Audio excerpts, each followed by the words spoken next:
우리는 이 말씀을 대할 때마다 옥에 티를 남긴 다윗의 모습을 굉장히 안타깝게 생각합니다. 사무엘하 11장 이전에서 보았던 다윗의 모습은 정말 훌륭한 모습입니다. 다윗은 말없이 묵묵히 양을 치던 성실한 목동이었습니다.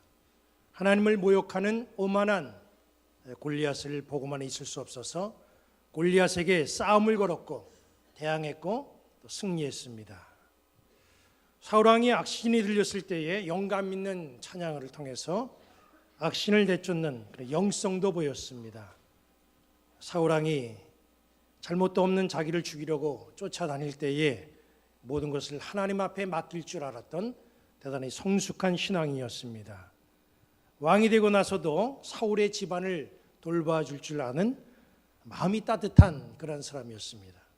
무엇보다도 하나님을 위한 집, 성전을 건축하려고 했던 마음을 가진 하나님 중심적인 그런 사람입니다.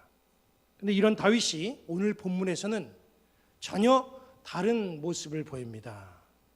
지금까지 다윗은 상향 곡선을 그리면서 승승장구하고 뻗어갔지만 본문의 사건을 통해서 그 이후로 이제 다윗의 인생이 하향 곡선을 그리면서 내리막으로 갑니다. 그만큼 이 사건은 다윗에게 중요한 사건이었어요. 성경은 이 이야기를 통해서 과연 무엇을 우리에게 말씀을 하려고 하는 걸까? 사람이라는 게 연약하기 때문에 언제든지 넘어질 수 있으니 항상 조심해야 된다, 이걸 말씀하는 걸까? 잘못된 한 왕의 사생활을 폭로하고 세상에 그 문제를 고발하려고 이 말씀을 기록한 걸까? 다윗도 별 수 없는 하나의 연약한 인간에 불과하다, 이런 인간의 나약함을 얘기하려고 하는 걸까? 이 말씀을 윤리 도덕을 깨우치고 교훈하는 그런 정도로만 이해하면 안 됩니다. 우선 이 이야기를 간략하게 정리해 보도록 합니다. 이스라엘과 암몬 자손이 다시 전쟁을 시작합니다. 그 당시에는 전쟁이 일어나면 대부분의 왕들은 다 전쟁터에 나갑니다. 왕들에게 있어서 전쟁은 자기 권위와 리더십을 든든하게 할 수 있는 기회이고 또 시험 무대입니다. 물론 전쟁에 안 나가도 되기는 하지만 그렇게 되면 왕이 백성들 앞에서 권위가 쓰지 않고 지도력이 쓰질 않습니다. 왕이 전쟁에 참여해서 진두지휘하고 승리를 이끌어 가야 우리 왕이 이렇게 멋있는 왕이구나, 비로소 리더십이 서가게 되는 겁니다. 본문 1절인데 이렇게 말씀하고 있어요. 그 해가 돌아와 왕들이 출전할 때가 되매 다윗이 요압과 그에게 있는 그의 부하들과 온 이스라엘 군대를 보내니 그들이 암몬 자손을 멸하고 랍바를 에워쌌고 다윗은 예루살렘에 그대로 있더라. 여기 말씀의 시작이 어떻게 됩니까? 그 해가 돌아와. 이 말은 계절이 바뀌었다는 거예요. 이 말은 더 구체적으로 말씀드리면 전쟁하기 좋은 계절이 시작됐다, 이런 말입니다. 그동안 그 지역에 우기 때문에 전쟁을 할 수 없었는데 이제 계절이 바뀌어서 전쟁하기 참 좋은 그런 환경이 주어졌다, 이런 뜻이에요. 성경은 또 이렇게 말씀하고 있습니다. 왕들이 출전할 때가 되매, 각 족속의 왕들에게 이 시기가 전쟁을 통해서 권위와 리더십을 세울 수 있는 그런 좋은 기회가 찾아왔다, 이것을 말씀하고 있는 거예요. 전쟁 시즌이 됐다는 거죠. 이스라엘도 다시 암몬 자손과 전쟁을 하게 됩니다. 이 상황에서 당연히 다윗은 왕으로서 군사들을 이끌고 전장을 지휘해야 됩니다. 그리고 자기 능력을 백성들에게 유감없이 보여줘야 됩니다. 그런데 성경은 그 상황을 어떻게 말씀하고 있습니까? 1절 다시 보면 다윗이 요압과 그에게 있는 그의 부하들과 온 이스라엘 군대를 보내니 그들이 암몬 자손을 멸하고 랍바를 에워쌌고 다윗은 예루살렘에 그대로 있더라. 이스라엘이 암몬과의 전쟁하는 그 전쟁터에 다윗은 안 갔습니다. 그리고 요압 장군과 군사들만 가는 거예요. 그럼 다윗은 뭐 했습니까? 여기 말씀 보니까 예루살렘에 그대로 있더라 그랬어요. 다윗은 왕으로서 당연히 그 당시의 관습에 따라서 혹은 자기 리더십을 세우기 위해서 전쟁터에 나갔어야 되는데 예루살렘에 있었어요.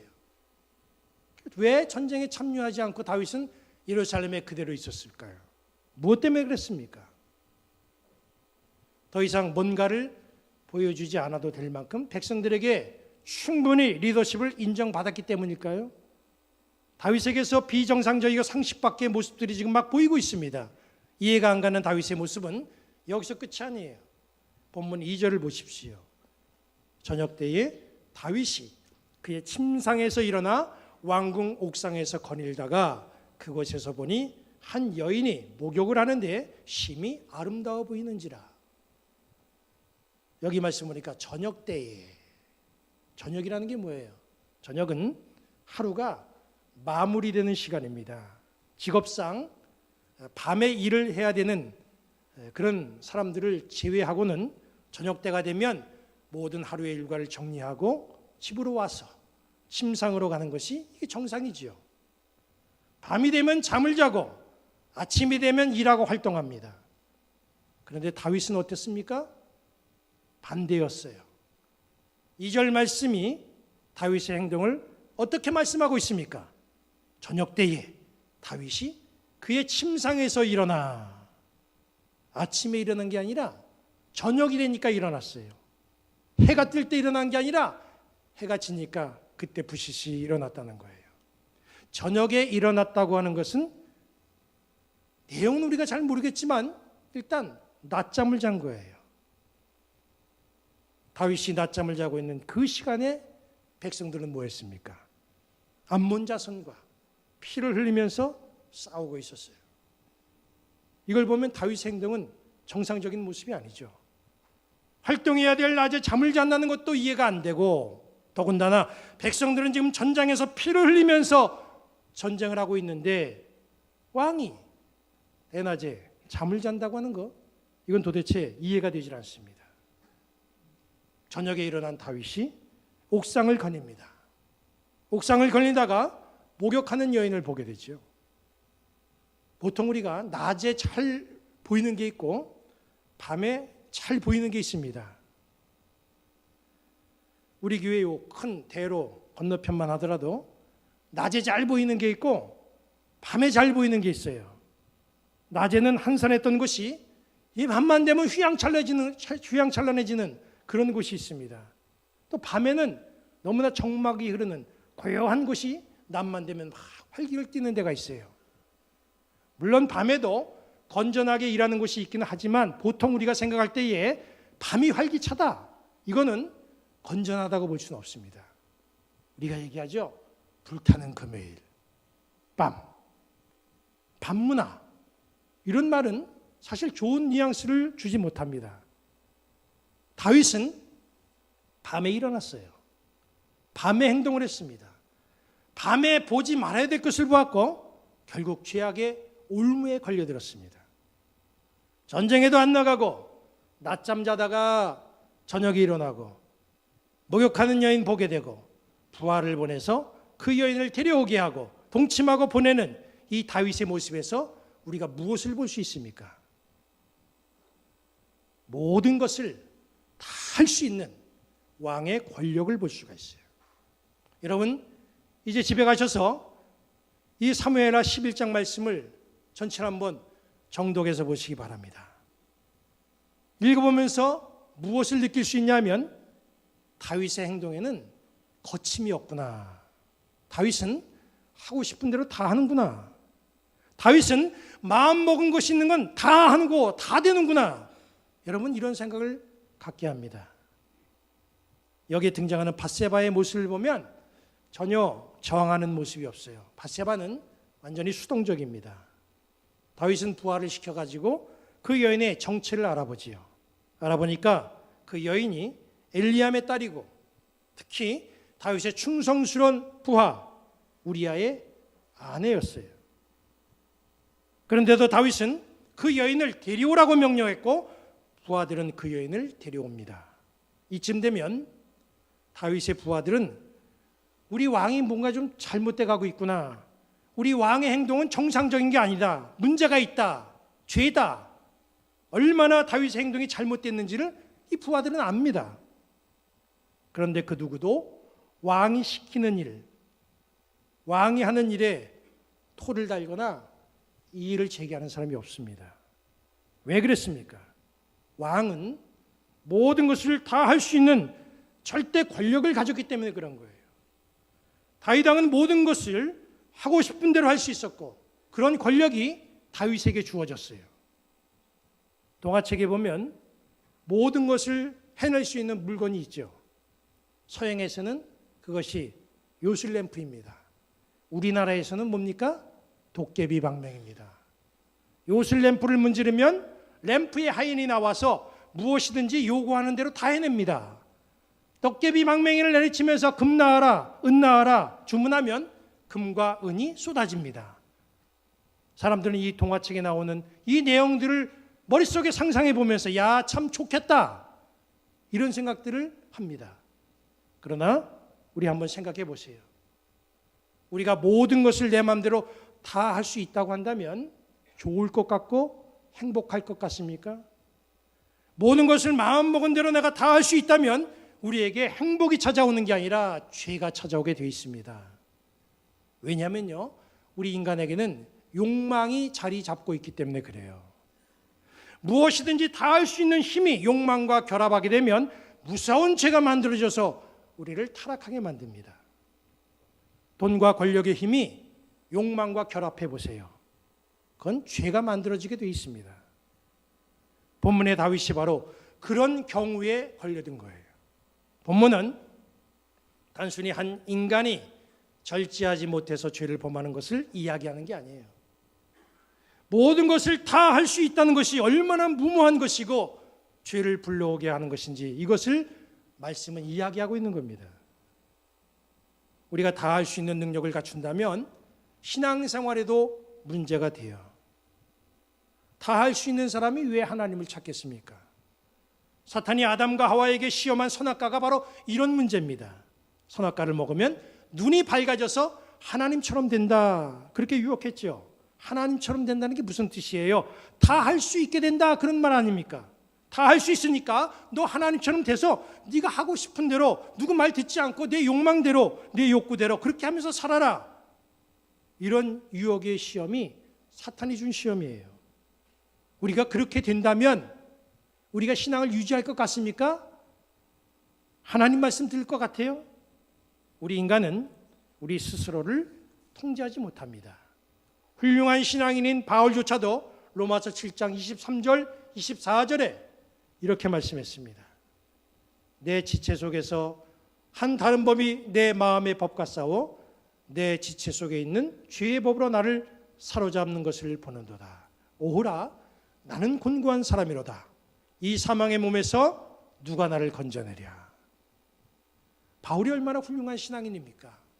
정말 우리가 바울 따라가는 그런 신앙인의 모습이 우리의 희망인데 그런 훌륭한 바울이 뭐라고 고백했어요? 자기 속에는 두 개의 법이 항상 싸우고 있다. 우리가 알지 못하는 그런 내용이 바울 속에 있었어요. 굉장히 힘든 고백입니다. 어떤 겁니까? 한 법은 하나님의 법, 또 하나는 죄의 법이라는 거예요. 마음속에 하나님의 법과 죄의 법이 자리하고 있어서 순간순간 고민하고 갈등할 수밖에 없었다는 거예요. 말씀대로 살려고 하다가도 죄된 생각이 자기를 지배하게 되면 종종 시험에 들 수 있고 그릇된 길로도 가게 된다. 이게 바울의 고백이라는 거예요. 바울처럼 우리는 하루에도 여러 번 마음이 달라지고 후회하고 반성하고 회개하는 거 끊임없이 우리 반복하잖아요. 그런 불완전한 우리에게 만약에 절대 능력이 부여된다고 한다면 우리가 과연 그 능력을 가지고 선하게만 사용하겠습니까? 우리에게는 욕망이 있어요. 그 욕망이 선을 눌러버리면 우리는 가지고 있는 능력 가지고 죄를 만드는데 사용하게 된다는 거예요. 모든 것을 할 수 있는 그 권한 옆에는 욕망의 죄악이 도사리고 있습니다. 그래서 독재자들이 죄를 많이 짓는 겁니다. 자기 마음대로 할 수 있죠. 마음껏 욕망 펼칠 수 있죠. 말리는 사람 없죠. 토다는 사람이 없습니다. 그렇게 되면 백성들은 어떻게 됩니까? 입을 꼭 다물게 돼요. 왜? 말해봐야 소용이 없으니까. 말해봐야 처벌받게 되니까. 그렇게 되면 지도자는 어떤 무서운 생각을 갖게 되는 줄 아십니까? 자기 마음대로 해도 되는 줄 착각하게 됩니다. 이것이 절대 권력이 보여주는 패단이에요. 다윗도 마찬가지입니다. 다윗은 막강한 권력과 힘을 가지고 있었기 때문에 자기 마음대로 해도 되는 줄 알았어요. 아무도 그를 말리는 사람이 없습니다. 이 일을 제기하는 사람도 없었어요. 토다는 사람이 없습니다. 그렇기 때문에 자기는 그렇게 해도 되는 줄 알았어요. 오늘은 우리가 종교개혁주의로 지키고 있죠. 종교개혁이 일어난 지 501년이 지났습니다. 우리는 종교개혁이 왜 일어나게 됐는지 역사를 통해서 알고 있습니다. 그 중에서 면죄부 사건은 너무나 유명하죠. 믿지 않고 세상을 떠난 사람을 위해서 면죄부를 사게 되면 그 헌금이 헌금통에 들어가는 그 순간에 지옥 대기실에 있던 그 믿지 않고 죽은 사람이 벌떡 일어나서 죄사함 얻는다 이렇게 가르친 교회는 무슨 생각에 그런 무모한 교리를 가르칠 수 있었을까요? 그래도 되는 줄 알았기 때문에 그런 거예요. 어디에서 그런 용기가 생겨났을까요? 다 할 수 있는 세속적인 힘에서 그런 용기가 생겨난 겁니다. 그 당시 교회는 세속적인 막강한 힘을 갖고 있었어요. 교황의 권위와 위치는 왕보다 높았고 왕을 제압하는 위치입니다. 왕도 대단한데, 왕도 그 권력과 힘이 엄청난데 왕을 넘어서는 권력과 힘이 교황에게 있었고 교회에 있었어요. 그러니 거칠 것이 없는 거죠. 하고 싶은 거 무엇이든지 다 할 수 있는 상황입니다. 그래서 그 힘으로 하고 싶은 거 가리지 않고 다 하는 거예요. 힘이 있으니까 그래도 되는 줄 알았기 때문이죠. 오래전에 불려졌던 우리 대한민국을 홍보하는 노래 중에 이런 노래가 있습니다. 원하는 것은 무엇이나 얻을 수 있고 뜻하는 것은 무엇이건 될 수가 있어. 마치 요술램프나 도깨비 방맹이를 생각하게는 노래 가사입니다. 이 노래 가사가 이루어지면 대한민국이 천국에 올 것 같습니까? 원하는 거 다 얻고 여러분이 뜻하고 마음먹은 거 다 할 수 있으면 그 실상은 욕망이 활개치고 죄악이 창궐하게 되는 거예요. 오늘 우리는 모든 것을 다 할 수 있었던 다윗을 통해서 무엇이든지 다 할 수 있을 때 어떤 문제가 발생되는가 이것을 말씀을 통해서 살펴봤습니다. 교회가 숫자가 많고 거대해지고 정치인들이 교회에 머리를 숙이면 교회는 그렇게 해도 되는 겁니까? 힘이 있으면 그렇게 해도 되고 돈 많으면 그렇게 해도 되는 거예요? 목사 장로면 그렇게 해도 되는 겁니까? 오래 신앙생활 했으면 그렇게 해도 되는 거예요? 고린도전서 10장 23절이 말씀하는 권면의 말씀을 들으시기 바랍니다. 모든 것이 가하나 모든 것이 유익한 것은 아니요. 모든 것이 가하나 모든 것이 덕을 세우는 것은 아니니. 그렇습니다. 우리가 이 세상에서 모든 것을 다 할 수 있다고 해도 모든 것이 다 우리에게 유익을 주는 건 아니에요. 우리가 이 세상에서 모든 것을 다 할 수 있다고 해도 모든 것이 다 덕스러운 것도 아닙니다. 이 세상에는 할 수는 있지만 그렇게 하면 안 되는 것들이 있어요. 그렇기 때문에 우리가 정말 기도하며 구해야 되는 것은 모든 것을 다 할 수 있는 권한이 아니라 우리에게 꼭 필요한 것, 이것을 구해야 될 줄로 믿습니다. 그렇게 하면 안 되는 것과 해야 되는 것, 이것을 잘 분별하는 지혜가 여기 앉아있는 우리 모두에게 있기를 바랍니다. 그렇게 될 때 나의 삶의 유익과 덕이 나타나게 되고 종교개혁 정신은 빛을 발하게 되고 그 빛이 세상을 비추게 될 줄로 믿습니다. 우리는 또 한 주간을 시작합니다. 이 한 주간 욕망적인 것이 아닌 유익하고 덕스러운 것들이 우리 삶에 많이 나타나서 주님께 영광 돌리고 여러분 주변에 있는 사람들을 행복하게 만드는 주님의 귀한 인생들이 되시기를 주님의 이름으로 간절히 축원합니다.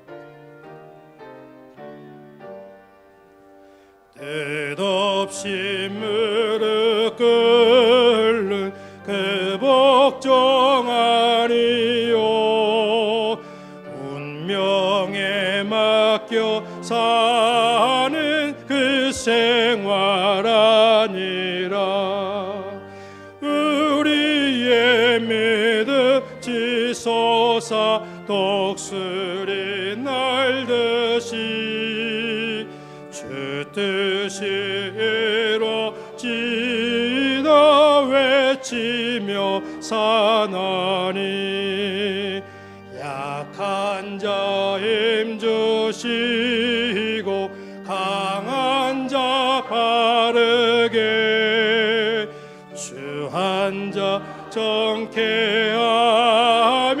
주님의 뜻이라. 해 아래 아빠 있는 곳 주 거기 계셔서 그 팔로 막아주시어 정의가 사나니. 아멘.